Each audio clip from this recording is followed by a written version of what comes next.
ozgina farzandlari ularni tinch qo'yish uchun, asosiysi ularni bezovta qilmaslik uchun, jim o'tirishlari uchun telefondan, ayniqsa ko'pincha planshet telefonlardan bir qurol sifatida foydalanishadi. zamonaviy hayotni internetsiz umuman tasavvur qilib bo'lmaydi. Ona sifatida javob bersak juda ham yaxshi bo'lar edi. Umuman uni fikrlash doirasi, salomatligi har jihatdan me'yordan oshgan narsani ziyoni ko'p ekanligini anglab yetmasak, ertaga uni butun hayotini, taqdirini, kelajagini barbod qilib qo'yamiz. Ota-onalarga murojaat qilgan bo'lardim. Mana shu Milliy tarbiya o'z platformasi orqali kelajak soatlarini bolalari bilan birga kuzatish. Bevosita ona sifatida sizning fikringiz juda ham qiziq. Tasavvur qiling, oilangiz bir katta tarozi. Tarozini bir pallasida siz, ikkinchi pallasida ijtimoiy tarmoqlar, virtual olam. Ish bilan bo'lib, ota-ona sifatida kuzatolmagan, e'tiborga olmagan joylarimiz evaziga bo'ldi balki bu. Albatta bunda bolani ayblamaymiz. Bu kattalarning mas'uliyati. Chunki nazoratni biz qo'ysak, ularga tushuntirsak, ular shuni bajara oladi. Faqat uni chiroyli qilib tushuntirish bizga bog'liq bo'ladi. Urishib yoki qattiq urgan bilan bu yo'ldan qaytara olmaysiz. Shu payt aytganingizni qilishi mumkin, lekin unga bo'lgan qiziqish yanada oshib boradi. Assalomu alaykum, hurmatli Guliston xabarlari kanali barcha obunachilari, hammaga xayrli kech tilayman. Yana sizlar bilan Dasturxon podkastida ko'rishib turibmiz. Bu galgi dasturxonim mehmoni Sirdaryo viloyat maktabgacha va maktab ta'limi boshqarmasi mas'ul xodimi Hilola Nazarbekova bo'ladilar. Assalomu alaykum. Assalomu alaykum. Zamonaviy hayotni internetsiz umuman tasavvur qilib bo'lmaydi. Masalan, davlat xizmatlaridan foydalanishdan tortib onlayn kredit olish, pedagogsiz onlayn testlar bajarish yoki Wikipediyada ma'lumot izlash, Googledan ma'lumot izlash, umuman olganda Instagram, Facebook, Telegramda akkaunt yuritish. Siz yuqoridagi qaysi yo'nalishda aynan faol internet foydalanuvchisiz? Albatta bugungi kunda har bir inson menimcha hayotida internet faoliyati bilan bog'liq nimagadir duch kelmaganligi mumkin emas. Bugun hammamiz ijtimoiy tarmoq orqali boya aytib o'tganingizdek testlar, turli testlar, onlayn testlar hamda davlat xizmatlaridan foydalanish borasida ijtimoiy tarmoq bilan bog'liq jarayonda ancha faol ishtirokchisiga aylandik. Bu birlamchi bizga yaxshigina imkoniyatlar yaratayotganligi albatta bu quvonarli, lekin buni o'ziga bog'liq yana bir tarafi borki, har bir narsani o'zini me'yori hamda faqatgina belgilangan maqsad sarigina qadam tashlashligi yaxshi bo'lardi. Men ham bugungi kunda davlat xizmatchisi sifatida, kerak bo'lsa vaqti kelganda ona sifatida ham, uy bekasi sifatida ham ijtimoiy tarmoqdan, internetdan faol foydalanuvchilardan biri hisoblansam kerak deb o'ylayman. Pedagog sifatida sizning fikringiz juda ham qiziq. Aynan pedagog sifatida, keyin ona sifatida javob bersangiz juda ham yaxshi bo'lar edi. Yoshlarga, farzandlarimizga internetdan foydalanish vaqtini cheklashimiz kerakmi? Bu birinchi savol. Ikkinchisi, siz oilada farzandlaringizga internetdan foydalanishlarini hech cheklaganmisiz? Aytaylik, bir kunda 2 yoki 3 soatga va buni ularga qanday tushuntirgansiz? Darslarda faol bo'lish yoki odatiy hayotda faol bo'lish. Men nima uchun bu savolni beryapman? Aytaylik, 14, 15, 16 yoshli farzandlarimiz bu narsani to'g'ri tushuna olmaydi, chunki ular o'tish yoshida anchagina o'jar bo'ladi. Siz buni qanday uddalaysiz agar cheklayotgan bo'lsangiz? Hatto bog'cha bolasi ham internetda faol ishtirokchida. Chunki ota-onalarimiz ko'pincha ishlaridan ijobiy natijaga erishish uchun yoki bo'lmasam ozgina farzandlari ularni tinch qo'yish uchun, asosiysi ularni bezovta qilmaslik uchun, jim o'tirishlari uchun telefondan, ayniqsa ko'pincha planshet telefonlardan bir qurol sifatida foydalanishadi. Ijtimoiy tarmoqdan, undan internetdan, undan foydalanish bo'yicha cheklov qo'yganman albatta. Chunki hayotimiz davomida kuzatilgan, pedagog sifatida baho beradigan bo'lsam, ijtimoiy tarmoq orqali, internet orqali bolalarni dunyosi, umuman uni fikrlash doirasi, salomatligi har jihatdan me'yordan oshgan narsani ziyoni ko'p ekanligini anglab yetmasak, ertaga uni butun hayotini, taqdirini, kelajagini barbod qilib qo'yamiz. Shuning uchun albatta kerakli qilib foydalanish, o'z o'rnida foydalanish, me'yor bilan foydalanishni bugun o'zini talabiga, o'zini mezoniga, o'zini qoidasiga aylantirish kerak har bir ota-ona. Hatto mana bilasiz, davlat rahbari tomonidan bu yil yangi ko'rinish bilan tarbiyani umummilliy deb bir umumiy bir harakatga aylantirdikki, kelajak soati darslari tashkil etildi. Bu kelajak soati tarbiyani hamma bo'g'inida bir xil ko'rinish bilan ijobiy ta'sir o'tkazadigan darajadagi milliy kontentlar, bu ham o'sha ijtimoiy tarmoq bilan bog'liq. Aynan kelajak soatimiz mana shu bolalarimiz uchun qiziqarli bo'lishi uchun ham, ularni jalb etish uchun ham, ularni ongiga ta'sir o'tkazish uchun ham milliy kontentlar asosida joriy etildi. Biz ta'lim sohasini vakillari aynan mana shu tarbiya bo'limida bo'lar ekanman. Kelajak soatini ustozlardan o'tilishdan talab qilishdan oldin uni avval o'zim ko'rib chiqishim kerak degan nazariyani o'zimda qo'llayman. Kelajak soatlar darslari shanba, yakshanba kunlari Milliy Tarbiya.uz platformasi orqali yuklanadi. Biz o'sha yerdan ko'rib, kuzatib boramiz. Ota-onalarga murojaat qilgan bo'lardim. Mana shu Milliy Tarbiya.uz platformasi orqali kelajak soatlarini bolalar bilan birga kuzatish. Biz uyda o'tamiz shu darsni birinchi bolalar bilan, chunki dushanba kuni qaysidir bir maktabga borib uni o'tib berishim kerak bo'ladi. Bu menga amaliyot bo'ladi, bolalar bilan o'tish va bolalar bilan o'tsangiz juda ham qiziq. Endi balki meni bolalarim hali yosh bo'lganligi uchun men ular bilan dars o'tishim ular uchun juda qiziq. Va ular kelajak soatiga, dushanba kuni kelajak soatiga darsga tayyor holda borishadi. O'shanda kuzatganda ham bu narsani agar ota-onalar demoqchi bo'lganim, nima uchun bu mavzuni ochyapman? Shu soatlarni kuzatib borsa ham bolalarning tarbiyasiga aynan nafaqat internet olamidagi, umuman har bir tarbiya bilan bog'liq jarayondagi eng yaxshi narsalar ilinadi. Shu narsani ota-onalarimiz birgalikda kuzatib borsa, albatta maqsadga muvofiq bo'lardi. Bevosita ona sifatida sizning fikringiz juda ham qiziq. Tasavvur qiling, oilangiz bir katta tarozi. Tarozini bir pallasida siz, ikkinchi pallasida ijtimoiy tarmoqlar, virtual olam. Ijtimoiy tarmoqlar va virtual olam joylashgan pallasi bosyaptimi yoki sizni mehringiz va e'tiboringiz oilada ko'proq bosyaptimi? Aynan cheklash yoki cheklanmaslik bilan bog'liq javob bersangiz juda ham qiziq bo'lardi. Bugungi kun talabi bilasiz, har bir uyda Wi-Fi'lar bor hozir. Oynai jahondan ham bolalarimiz hatto Wi-Fi orqali turli o'zlari xohlagan videolarni tomosha qilishlari mumkin. Bizda oilada ham shu holat kuzatildi. Bunda farzandim, ya'ni o'g'limni internet orqali tashkil etiladigan o'yinlardagi haddan ziyod oshiq o'ynayotganligi, haddan ziyod uni eng asosiy ishtirokchilardan biriga aylanganligini kuzatgan holatimiz bo'ldi. Chunki boyagi ish bilan bo'lib, ota-ona sifatida kuzatolmagan, e'tiborga olmagan joylarimiz evaziga bo'ldi balki bu. Albatta bunda bolani ayblolmaymiz. Bu kattalarning mas'uliyati. Chunki nazoratni biz qo'ysak, ularga tushuntirsak, ular shuni bajara oladi. Faqat uni chiroyli qilib tushuntirish bizga bog'liq bo'ladi. Bu borada o'g'limda o'sha o'yinlarga juda ham ko'p, haddan ziyod e'tibor mukkasidan ketayotganligini deb aytsam ham bo'ladi, qo'pol qilib aytganda. Berilganini kuzatganimizdan keyin biz bunga cheklov qo'yishimiz kerakligi, unga bu narsani zararliligini qanday qilib bo'lsa ham ta'sirini o'tkazishimiz kerakligini tushunganmiz va bilasiz, istoriya degan joyi bo'ladi.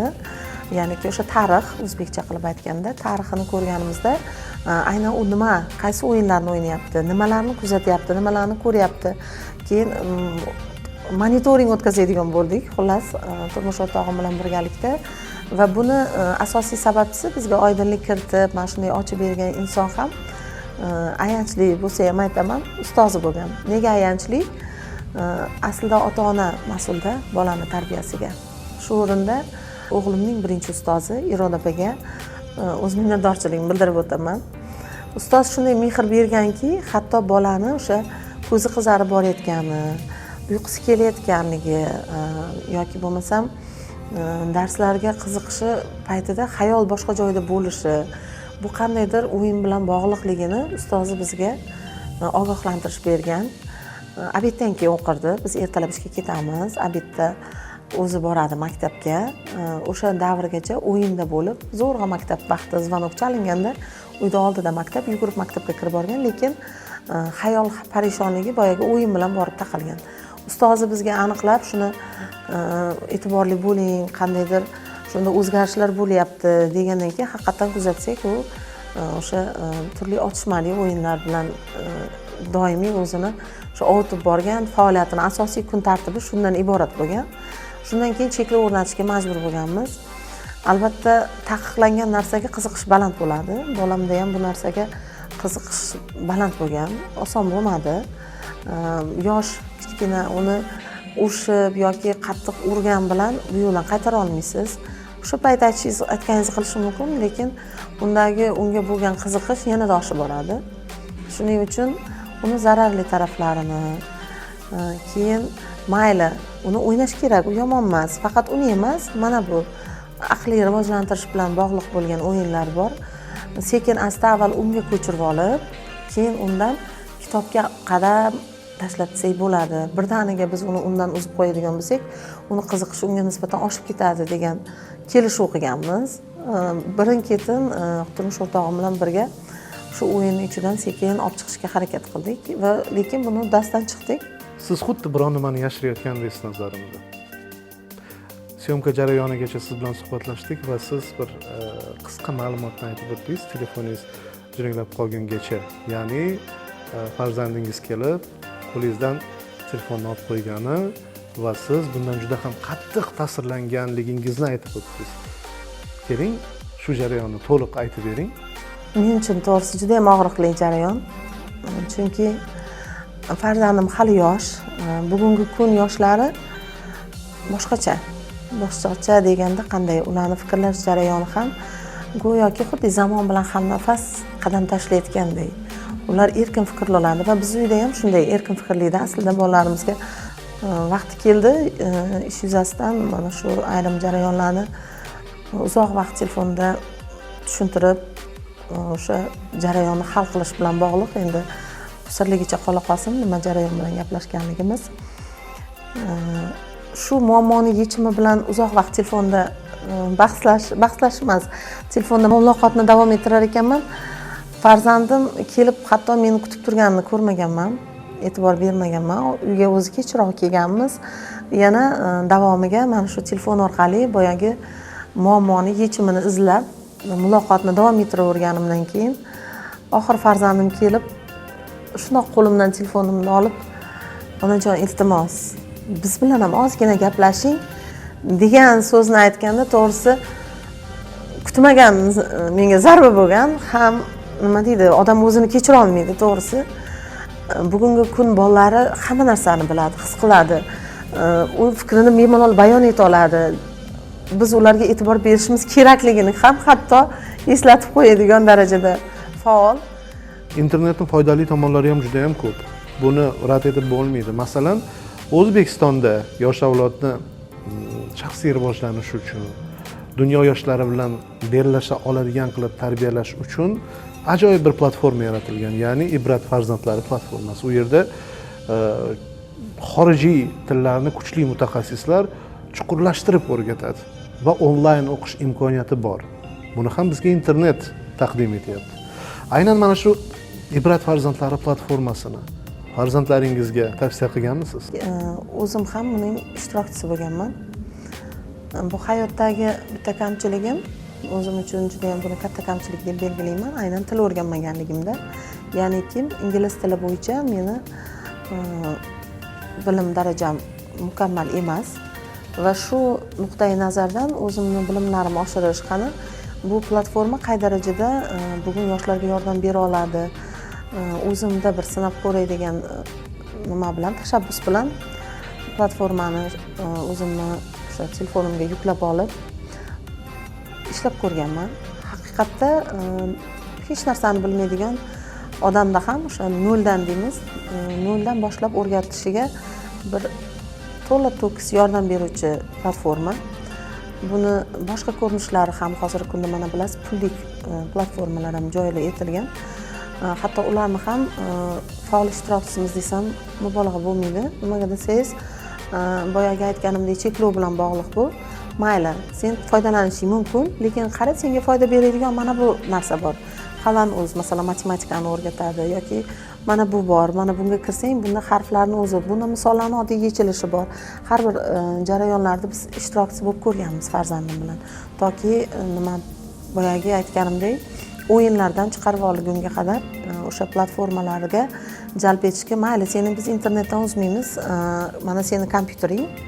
o'zini shaxsiy kompyuteri bor. Shu kompyuter orqali faqat sen mana bunga kirsang senga ko'proq foydali bo'ladi. Mana bu joyda mana bu taraflari bor degan narsalarni ochib berib, ko'rsatib, birgalikda o'rganganmiz. Testlarni yechganida rag'batlantirish boyagi bo'lgan. Mana shuni yechsang senga buni olib beramiz yoki mana buni yechsang buni olib beramiz degan narsalar bilan ham boshida qiziqtirish uchun shunday qilishga ham majbur bo'lganmiz. Chunki birdaniga boya aytganimdek bolani o'zi bo'lmaydi. U qattiq cheklov qo'yilgan narsaga qiziqish baland bo'ladi bolada. Sekin-sekin o'rgatib, o'zimiz ham o'shani birgalikda yechib borganmiz. Bergan javoblaringizdan savol paydo bo'ldi. Nima uchun ayrim yoshlar siz aytib o'tgan ta'lim platformalari yoki o'zini o'zi rivojlantirish platformalariga emas, balki o'xshamagan bir bachkana vaynlarni kuzatishlari bilan ovora, ularga taqlid qilish bilan ovora. Bunga munosabatingiz qanday? Ko'rish bilan ko'rishni farqi bor deb o'ylayman. Nimaga desangiz, o'sha narsani ko'rib turib to'g'ri xulosa qilish bu boshqa narsa, uni taqlid qilish bu boshqa narsa. Bizda bu narsaga jarayon qanday ketadiki, mana internet olami yaqin yillarda kirib keldi bizga.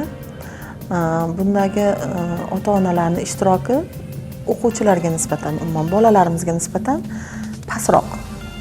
Yoshlar bu jarayonda faolroq. Chunki bu ularning davrida eng asosiy cho'qqiga chiqdi desa bo'ladi. Rivojlanyapti, yana gullab yashnayapti. Aynan axborotni tahrirlash degan narsa hech bir ota-onada yo'q. Hech bir ota-onada yo'q desam bu xato bo'ladi. Kamdan kam ota-ona kerakli manbani olish kerakligini, har xil ma'lumot bilan fikrlashavermaslik kerakligini yoki bo'lmasam shu ma'lumotni o'ziga kerakmaslarini olmasligi kerakligini yoki ko'rmasligi kerakligini, ya'ni tahrirlashini o'rgatmaydi. Bu internet olami yomon degani emas. Internet maydoni, ya'ni bu virtual olam insonning hayotida juda ham yaxshi natijalarga erishishiga asos bo'lishi mumkin. Yordam berishi mumkin. Uni rivojlanishiga katta ta'sirini ko'rsatishi mumkin. Chunki unda tezlik bor, o'sha yangiliklarni ko'ra oladi. Hozir mana hatto ChatGPTda bolalarimiz bemalol savol-javob ham qilishyapti. Erinchoq qilib qo'ymayaptimi ChatGPTga aytaylik? Ana shu erinchoq qilish bilan birgalikda ishonsangiz, endi fakt qayerda bo'lganligini aytmayman, lekin bo'lgan voqea. Hatto farzandlar bugun do'sti ota-onalar ular bilan gaplashmay qo'ygan oqibatida ChatGPTdan do'stini tug'ilgan kuniga nima sovg'a olishni ham ChatGPTdan so'rayapti. Bu real hayotda bo'layotgan voqea. Qaysidir ma'noda fojia. Qaysidir ma'noda. Demak, bu ota-onalarni bolalariga nisbatan e'tiborini kamayib borayotganidan, ular bilan suhbat qurayotganligini kamligidan, ko'p hollarda o'zimni ham hatto vaqti kelsa esimdan chiqib qoladi. Qo'limizda telefon, oilada boyagi ishimiz, buni qilishimiz kerak, ma'lumot keldi, buni to'g'rilashimiz kerak degan masalalar bilan oilaga borgandan keyin ham telefonni bo'ldi, olib, o'chirib, yoqib qo'yishimiz kerak degan narsani kamdan kam o'zimizga talab qilib qo'yamiz-da. Hatto ovqat dasturxon boshida ham ko'p oilalarda kichkina bog'cha bolasi ham telefonni qo'yib qo'yib ovqatini yeydi, bo'lmasam yemaydi, janjal bo'ladi. Yoki uydagi ota-onalar ham telefon orqali mana videoroliklar ham chiqadi, har xil kontentlar ko'rgan bo'lsangiz, aynan shu bilan bog'liq. Bola darsini ko'tarib otaga boradi, onaga boradi, hamma telefoni bilan ovora bo'lib bolaga e'tibor bermaydi. Ayni fojia ham shu joydan boshlanadi. Qaramlik tushunchasi bor va psixologlar, dunyo psixologlari qaramlikni zararli odatlar bilan bog'lashadi. Internet esa hayotimizga mukammal darajada kirib kelib bo'ldi. Foydali tomonlari bilan, zararli tomonlari bilan. Aynan qaramlikni internetga bog'lab bering. Qaramlik qachon boshlangan va u qanday holatlarda hayotimizda namoyon bo'lgan? Endi qaramlik o'zi ma'lum bir narsaga yoki biron bir hodisaga takroran murojaat qilish, uni chegarasini, vaqtini belgilamaslik, hattoki hayotingizni izdan chiqarib yuborish darajasigacha boradigan jarayon bu qaramlik deb baholanadigan bo'lsa, internetni o'zini biz qaramlik asoschisi deb baho bera olmaymiz. Internet aslida yaxshi narsa, faqat uni me'yor darajasida ishlatmaslik, belgilangan jarayonda o'zini normasini belgilab olmaslik o'sha qaramlikni keltirib chiqaradi. Qaramlik qachon paydo bo'ldi, qanday rivojlanyapti, bu har bir shaxsni faoliyati bilan, har bir shaxsni o'zi bilan bo'lgan talablari va undagi cheklovlar bilan bog'liq. Internet sizga ishlasa, ya'ni insonlarga ishlasa, farzandlarimizga, bizga ishlasa, biz yuksalamiz. Chunki biz uni foydasida, uni ishtirokida, uni yordamida qo'shimcha ma'lumotlar bilan qurollangan holda kelajagimiz uchun bir katta bir jarayonni yaratishimiz mumkin. Lekin unga tobelik bu boshqa narsa. Bu sizni do'stlaringizdan ham ayiradi. Bu offlayn hayotimizda umuman hamma narsani me'yoridan chetga chiqib tashlaydi. Hamma narsani tartibini buzib tashlaydi. Sog'lig'ingizga zarar yetkazdiradi. Bu do'stlaringiz bilan uchrashuvlaringizni kerak bo'lsa cheklaydi. Hayotingizni ostin-ustin qilib yuboradi desam ham bo'ladi. Bu qaramlik shu darajaga olib keladi. Chunki sizni boya uyqusizlikning oqibatida sog'lig'ingiz, uyqusizlikning oqibatida fikrlaringizni o'zini bir jilosi bilan mustahkam bo'lib, bir haqiqatda bir yangi loyihasi bilan yuzaga kelmaydi.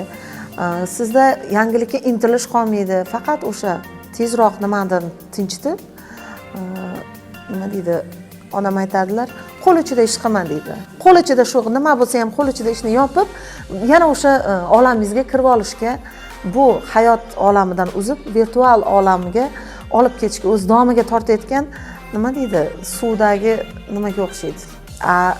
Inson uni boshqarsa, bu uni foydasiga juda yaxshi ishlab beradi. Ba'zi ota-onalar farzandlariga qimmatbaho telefonlar olib beradi.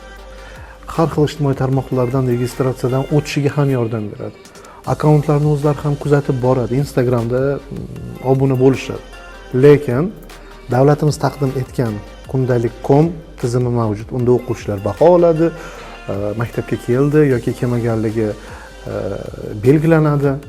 Hozirda viloyatimizda ota-onalar qanchalik darajada faol kundalik.comga kirib farzandlarini maktabga kelib ketishlarini nazorat qilish, baholarini nazorat qilish bo'yicha. Albatta, kundalik.com platformasi orqali juda katta imkoniyat yaratilgan. Ota-onalarimiz bemalol undan kirib farzandlarini nafaqat baholarini, maktabda o'tayotgan har bir tadbirlar bilan undagi bolalarning ishtirokini ham kuzatib olsa bo'ladi. Bu ham ijtimoiy tarmoq ekanda. Ham ijtimoiy tarmoq, chunki u yoqqa sinf rahbarlarimiz o'tkazayotgan tadbirlarini, sinfda bajarilayotgan mashg'ulotlarni hatto video lavhalari bilan ham havola etishadi. Biz shu orqali ham bolalarimizni kuzatib tursak bo'ladi demoqchiman. Lekin bugungi kunda mana Sirdaryo viloyati bo'yicha statistikadan qaraydigan bo'lsak, 94% ota-onalarimiz kundalik.com platformasida faol ishtirokchi. Anchagina yuqori ekanda foizimiz. Ha, bu bo'yicha albatta talablar ham qo'yilgan, sinf rahbarlari bilan hamkorlik, umuman ota-onalar, oila, ta'lim muassasasi, mahalla hamkorligi. Lekin 94% bo'ldi degani, bu 6% ham bizga 1% bo'lsa ham og'riqli nuqtamiz. Bor deganida. 1% bo'lsa ham og'riqli nuqta, chunki u yoqda nechadir yoshlarimizni taqdiri bo'ladi, ota-onalarni o'sha farzandlariga nisbatan befarqligini ko'rsatadi. To'g'ri, bugungi kunda telefoni yo'q odamda o'zi yo'q-ku deyishimiz mumkin. Lekin ayrim holatlarda deb turib baho bersak, istisno tariqasida o'sha ayrim oilalarda yo'qdir deb baholaylik. Lekin bu 6% bo'lishi mumkin emas. 6% dagi ota-onalarimiz bugungi kunda farzandlarini hayotida o'sha ta'limida olayotgan baholarni kuzatmayotganligini, uni albatta befarqlik bilan baholaymiz. Endi boshqacha qilib izohlashni menimcha hojati yo'q. Shu o'rinda ota-onalarimizdan ham iltimos qilib qo'ygan bo'lardim, murojaat qilgan bo'lardim. Farzandlar hayotiga har bir ota-ona bir mas'uliyat bilan yondashsa, bu albatta o'zi uchun ko'proq foyda. Yuksalishiga, uni to'g'ri yo'lni tanlashiga, hayotda eng yaxshi mana shu vatan uchun kerakli kadrlar bo'lib yetishiga asos solgan bo'lardik. Ota-onalardan shu borada hamkorlikda ozgina boyaginday negativniy nazariya bor, doimiy salbiy ko'rinish bilan nimaga o'qituvchisi qayoqqa qaragan, maktab qayoqqa qaragan, nimaga yordam bermaydi. To'g'ri, biz ta'lim beramiz, tarbiya beramiz, albatta hamkorlikka ham tayyormiz. Bu yildan mana yangi jarayon tashkil etildi. Hatto har bir sinf rahbar grafik qilib ota-onalarni kunini belgilab qo'ygan. Bir kunida siz borsangiz, ikkinchi kunida sizni farzandingizni boshqa bir ota-onasi sinfga bora oladi. Bu degani 30 kun o'qituvchi nazoratda degani. Agar har bir ota-ona bora olsa, lekin u jarayonlarda ham hali biz 100% darajaga yetganimiz yo'q. O'ylaymanki, bu ham mana shu ko'rsatuv orqali balki xabardor bo'lmagan ota-onalarimiz bordir. Ularning qalbiga yetib boradi. Ijtimoiy tarmoqdagi salbiy jarayonlarni kuzatib boraverishlik, ko'p holatlarni shu har xil boyagi siz aytgandek Instagram sahifalarni ochib berish, telefonlar olib berish, mayli bu balki kerakli joylari ham bor. Telefondan foydalanish uchun kerakli joylari ham bor. Faqat nazorat o'rnatilgan holda yaxshilikka xizmat qilsa, bu yaxshi. Bizda udumga aylangan doimo dasturxonimiz mehmonlarini fikrlari bilan qiziqamiz. Ya'ni dasturxon podkastiga bo'lgan bahoyingiz 1 dan 5 gacha, boshlovchiga bo'lgan bahoyingiz 1 dan 5 gacha. Xafa bo'lish yo'q. Albatta bahoyim ikki jarayon bo'yicha ham 5. Bu Xafa bo'lmayman. Yo'q, bu sizga nisbatan nima deydi? Kompliment sifatida emas, haqiqiy. Nimaga? Mana bugun siz bilan biz aynan bolalarimiz taqdiri bilan bog'liq jarayonda aynan nuqtali savollarni topganligingiz, balki shu suhbatimiz orqali qaysidir bir ota-onaning yo bir qaysidir bir yoshning kelajagiga ijobiy ta'sir ko'rsata olishimiz nuqtai nazaridan baho beryapman. 5 baho beraman va o'ylaymanki, qadrli yoshlarimiz, vatanimizning egalari o'zlari uchun virtual olamdan foydalanish bo'yicha cheklovlar qay darajada foydali va zararli ekanligini yoki bo'lmasam o'z faoliyatlari davomida bundan o'sha ma'lumotlarni tahrirlagan holda foydalanib, ularni tobelikkacha olib bormasligiga ozgina bo'lsa ham ta'sirini ko'rsatadi degan umiddaman.